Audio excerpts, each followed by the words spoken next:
Estar de acuerdo o en desacuerdo en diferentes contextos y con diferentes personas es una práctica cotidiana.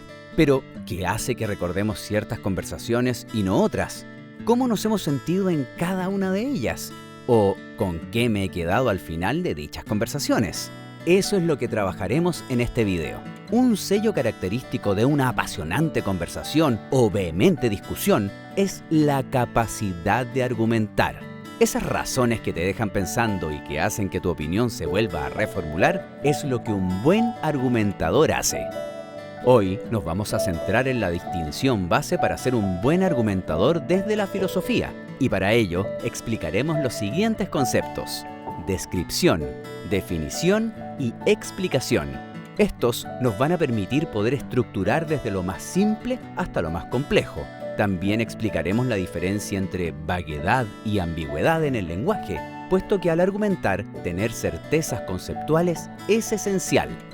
Súmate al viaje de la argumentación filosófica. ¿Qué observas en esta imagen?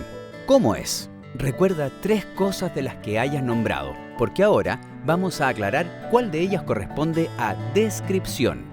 Cuando describimos, lo que hacemos es dar características acerca del objeto, lugar o situación observada.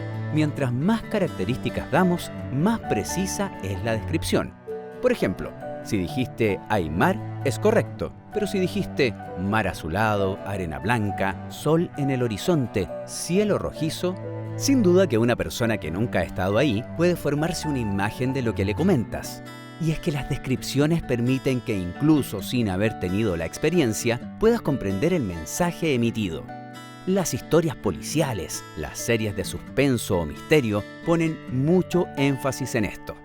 Ahora bien, si dijiste cosas como me encanta el atardecer o mi lugar favorito es la playa, lo que haces es entregar una interpretación, puesto que le agregas un valor desde tu visión personal, lo que te recuerda o provoca, y no la información exacta del lugar referido. Ahora que sabemos lo que es describir, dime lo que ves en esta imagen. Si pudiste decir su forma y colores, acertaste. Pero si dijiste de inmediato Instagram, lo que hiciste fue definir, ya que como tienes conocimiento previo del logo, pudiste extraer información de su función obviando la descripción. Es decir, fuiste un paso más allá. Cuando hablamos de definición, lo que hacemos es dar una aclaración precisa y unívoca de lo que algo es. La acción de definir encuadra el alcance conceptual en un debate. Por ejemplo, no se podría argumentar respecto de la eutanasia si las bancadas comprendieran cosas distintas por ella. Por eso es primordial al iniciar una discusión filosófica saber qué estamos entendiendo por el tema en cuestión. Utilizar fuentes fidedignas como el diccionario de la Real Academia Española, RAE, o bien páginas especializadas, darán solidez a nuestra argumentación. Nos dirigiremos entonces a la explicación. ¿Qué crees que le sucede?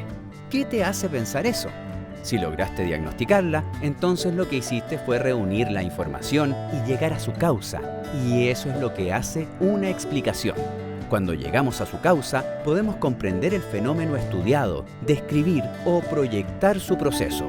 Por ejemplo, cuando el doctor te atiende, pregunta por tus síntomas, tu ánimo y luego te examina.